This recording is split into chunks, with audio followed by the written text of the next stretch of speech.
இன்றே டவுன்லோட் செய்து உங்கள் ஃபேவரட் ஷோக்களை என்ஜாய் பண்ணுங்க. இந்த அரட்டி இந்த காசெல்லாம் தேவையில்ல. ஏற்கனவே நீங்க சாப்பிடுறது ஒன்னும் இந்த மனுஷன் சம்பாதிச்ச காசு இல்ல. என் மகன் முத்துப்பாண்டி சம்பளத்துலதான் நான் சமைச்சு போடுதேன். அண்ணங்காரன் தம்பி குடும்பத்துக்காக சம்பாதிச்சு போடுதான். அது என்னன்னு கேட்க இந்த மனுஷனுக்கு உரிமையே கிடையாது. முத்துப்பாண்டி சம்பளத்துல தான் இந்த வீட்டுல எல்லாரும் சாப்பிடுதோன்னே வச்சுக்குவான். எம்புட்டு நாளா அவன் வேலைக்கு போகுதான்? என்ன ஒரு 8 வருஷம் இருக்குமா? உங்க கணக்குப்படி அதுக்கு முன்னாடி பிறந்ததுல இருந்து பாண்டி வேலைக்கு போற வரையிலும் நான் போட்ட சோத்தை தின்னுட்டு தானே அவன் வளர்ந்தான். அதுக்கு யாரு பொறுப்பு? இந்த ஒத்த ஓட்டு முன்னாடி என் காசுல உட்கார்ந்து தின்னா, இப்போ முத்துப்பாண்டி காசுல உட்கார்ந்து தின்றான் அப்படின்னு நீங்க தான் சொல்லுதீங்க.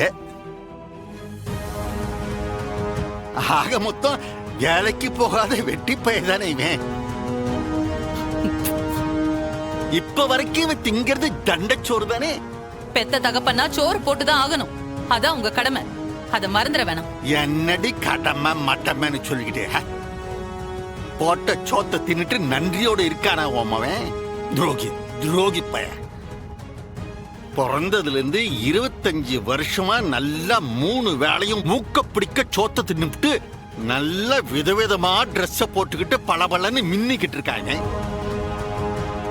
இவனுக்கு ட்ரெஸ் எடுத்து கொடுத்து வண்டி வாங்கி கொடுத்து பெட்ரோலை போட்டு விட்டு அம்புட்டு 6 காசு என் காசு தானே.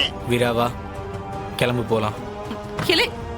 தாராளமா போட்டும், 6 வேணாங்க.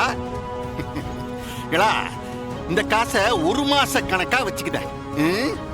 இதை தவிர 25 வருஷ கணக்கு இருக்கே.